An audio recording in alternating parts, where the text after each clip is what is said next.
Hey guys, it is Trey and Laura, and we're here to talk about our birthing story, um, kind of in honors of Mother's Day. So, I know we probably didn't really talk about it when it happened. Yes.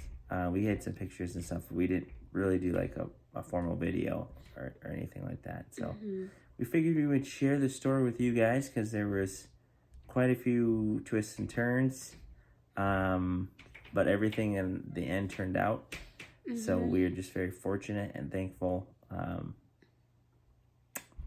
that everything turned good. So you'll have to stay tuned for the story because there are some sad moments. But I think it was all worth it because we have Carlisle and my wife is happy and she's healthy. So that is good. Yes. So with that being said, I will turn it over to my wife and let her kind of tell you guys the beginning of the story. So fasten your seatbelt. I'm just kidding. So fasten your seatbelt. So it was January 12th that I have noticed that something is wrong with my pee. I am not sure if my water broke, but I was like kind of hesitant about it because it's not a whole lot. Because I know somebody told me, and actually my mom told me that when your water break, it will be like a gush of water. But that time it was just not a lot. So I was like doubting myself. But on that day we had 2 appointments.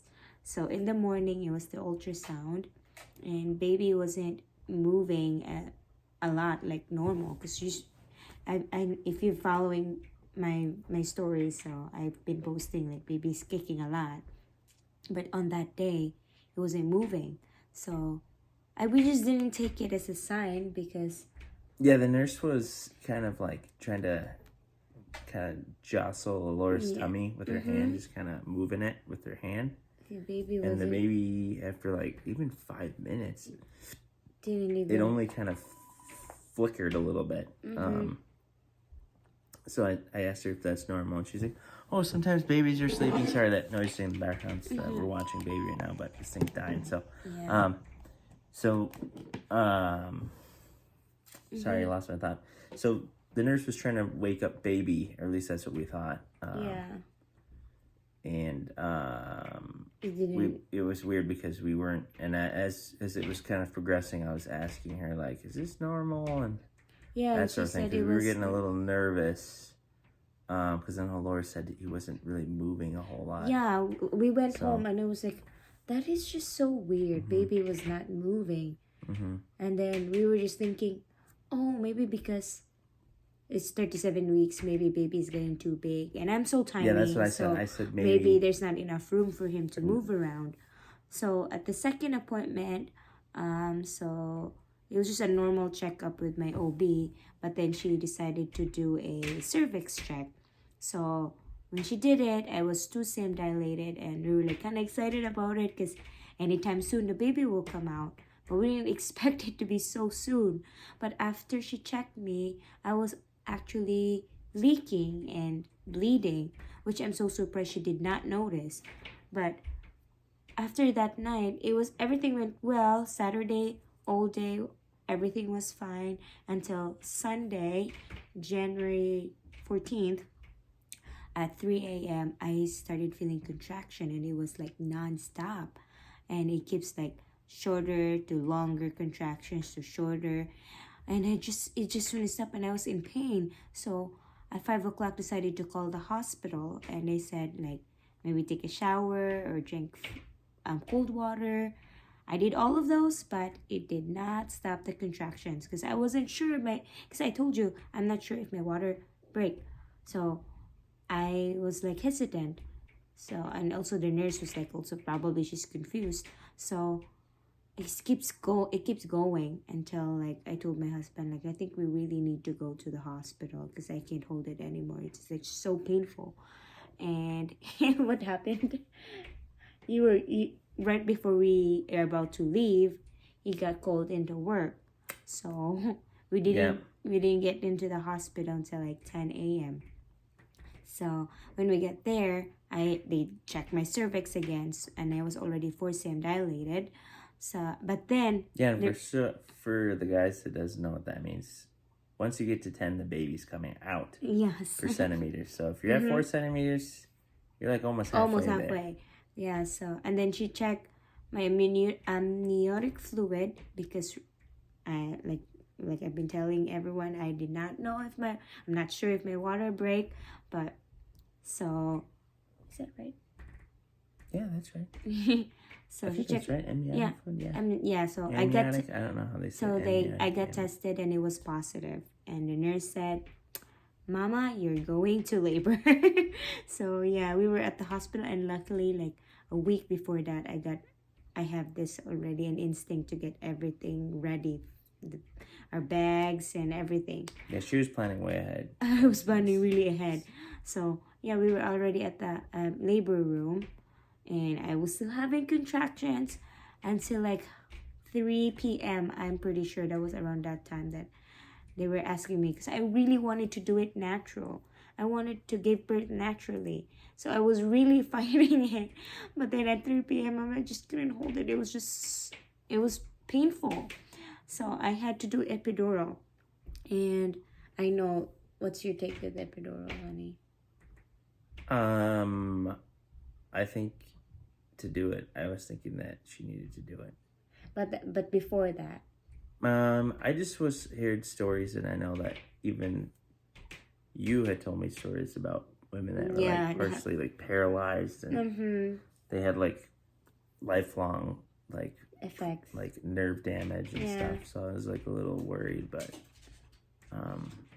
when I seen that you were in pain, then I seen that was definitely going to be the choice for you. Yeah, and it really helped me though, because I was able to like get some rest, because I said, if I'm gonna keep pushing this baby, I need to get at least some rest, gain my energy back again. So I was able to get some rest. I don't know how long I was able to nap.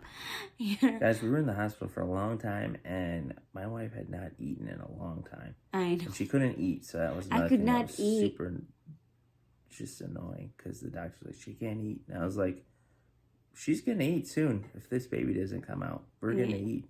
Yeah. So yeah, although they actually feed us there, but I just don't feel like eating. And then 12 midnight already, that was already the 15th, so I was already 10 cm dilated. So we really started pushing. So we did all of those positions for labor, but it did not work. So I was in labor for 4 hours trying to push the baby out. Guys, and keep in mind this, when we said we didn't see the baby moving on the when they did the ultrasound. That was Friday. So this is all coming back into play. You're gonna figure out why in a moment. Yes. So I was pushing for 4 hours, and it did not do anything because baby wasn't actually helping and cooperating. So the doctor came in, and he said, we're gonna do forceps or vacuum, because he already they wanted to help get the baby out. Because it was like, he said that I'm progressing, but it's like slowly progressing. And they were giving her, she had a drip of some kind that was kind of thinning out the uterus. So it was supposed to help. But even with the uterus completely, like, she could be completely dilated, but the baby wasn't going to come out. The baby wasn't come out.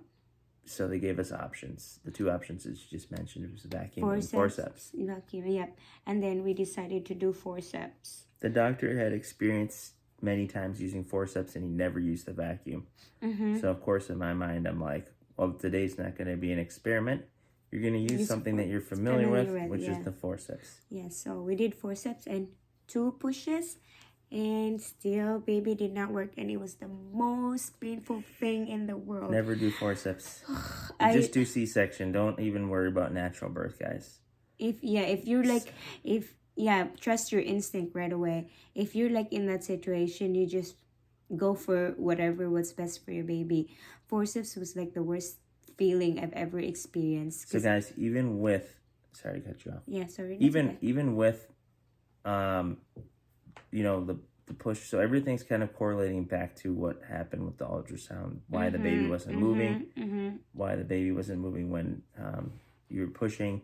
Why you're pushing for so long. Yes. So, and even when he tried to pull him with the forceps, mm-hmm. the end of the story, you're gonna know why the baby wasn't coming out. Yeah. So after 2 pushes, baby's not cooperating, and the doctor decided we're gonna do an emergency C-section. And yep, I was in OR around 5 o'clock probably. Because I was 4:30, probably 4:30 around at that time. So I was in the OR already, and we were doing the emergency C-section, and my body was shivering. It was just, I still remember those feelings. And there was like a lot of people there, and luckily I have my husband next to me, and then they give me that anesthesia again, right? Mm-hmm. And like to numb my tummy, and you can still actually feel the pressure.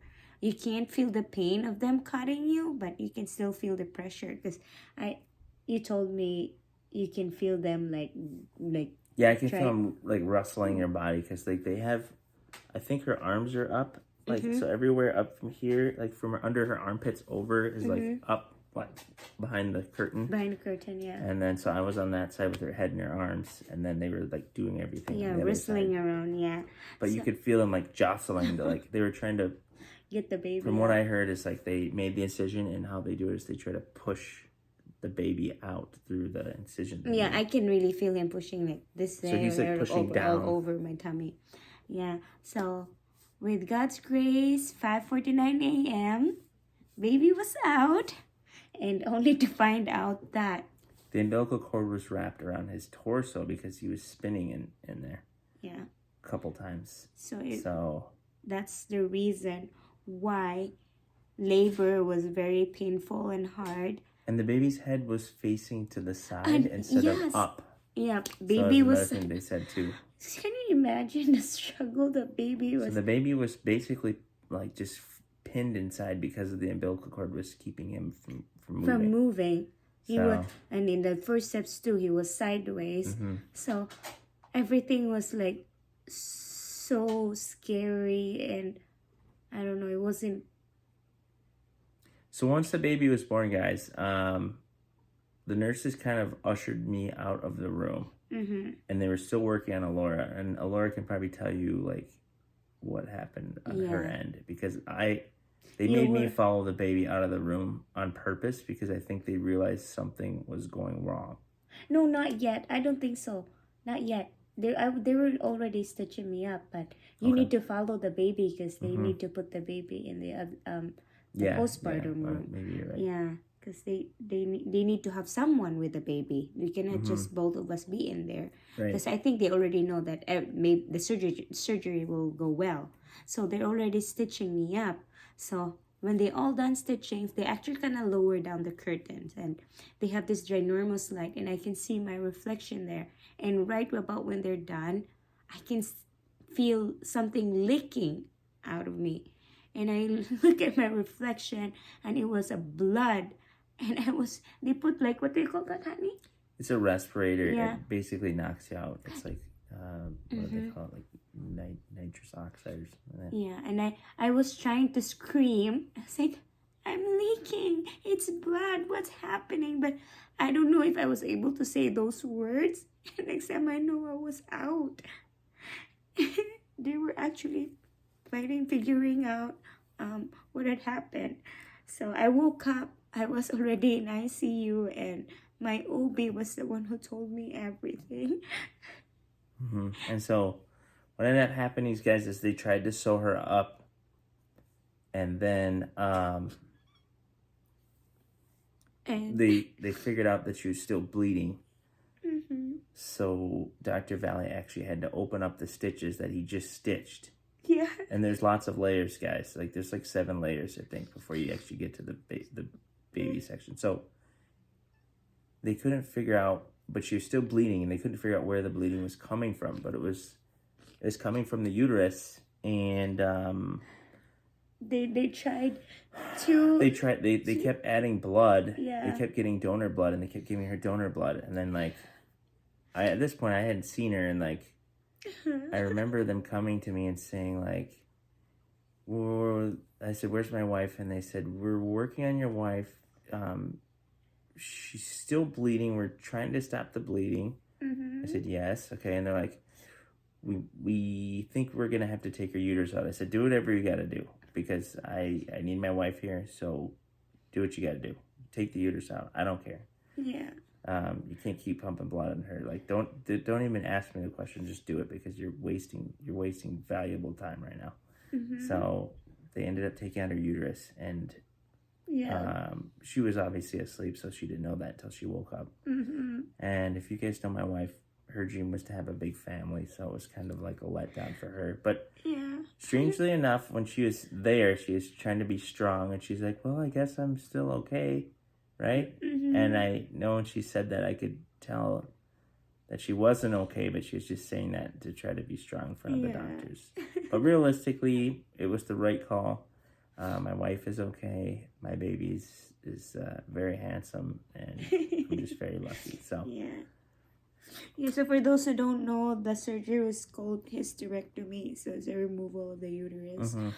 It was kind of painful, because I really wanted now that we know that it was a son, I was so excited, like maybe we can have a little girl someday. But then that happened. Right.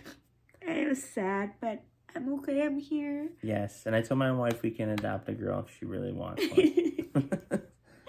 So I know, God's will. She'd have to be from the Philippines, of course. Yeah, it was traumatic. It was the saddest day, and also the happiest day of my life, because I got to see my baby. Yes, our son is very handsome. Yeah, I so love our baby as you can so see much. in our photos behind us, we have quite a few photos. Yes, he's our everything. So he's our one and only. I told my wife, instead of dividing our love amongst many children, we can put all of our love into I know. Prince Carlisle. So I feel like it's a win in our book. He's gonna be our only one baby. So yes, if you're watching this, I know I'm a little bit sensitive every time you ask me when are we gonna have a baby, or we should have another little girl, and it's just so sad. I can't anymore. But it's okay. Right. It'll be okay. I know God has something better planned for us. Right. And we got Carlisle, and that's good in my book. I mean, we could have nothing. So in my mind, I feel like it's a win. So I know. I don't look at it as a negative, but I try to forget the bad memories. So yeah. So it was traumatic, but glad we're here. Yeah. And after that, there was still another story behind after the end, the ICU thing, because I was still in the hospital for a week, and I came home with a catheter. I have a breastfeeding story with a baby. Yeah, we had some breastfeeding issues because the baby wouldn't latch, and she had a catheter for a while, so it was kind of. It was. I would come home from work every 4 hours to actually self-catheter, because she couldn't do it. And I preferred to do it because the nurses were like a little rough. So, and everything worked well. You guys want to see what all this magic is for? Let's go see if we can wake him up. Come on, guys. No. Yeah, we're gonna go wake him up. We're gonna get the baby. We can get the baby. I'm gonna show you guys our joy over here. Can I show you what we live for in this house? I apologize, guys. He might be sleeping.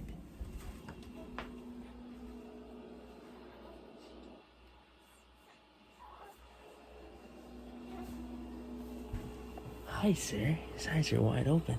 Hi, buddy. How are you? How's my Prince Carlisle? How are you, sir? Guys, that's what makes it all worth it right there. This little monster. Carlisle, how are you, sir? How's my baby? How's my prince? Did you get a good nap? Where were you? I missed you. I miss my baby. Where have you been? Where have you been all my life, huh? Where's my baby been? Huh? The end. Thanks for watching. Thanks for watching.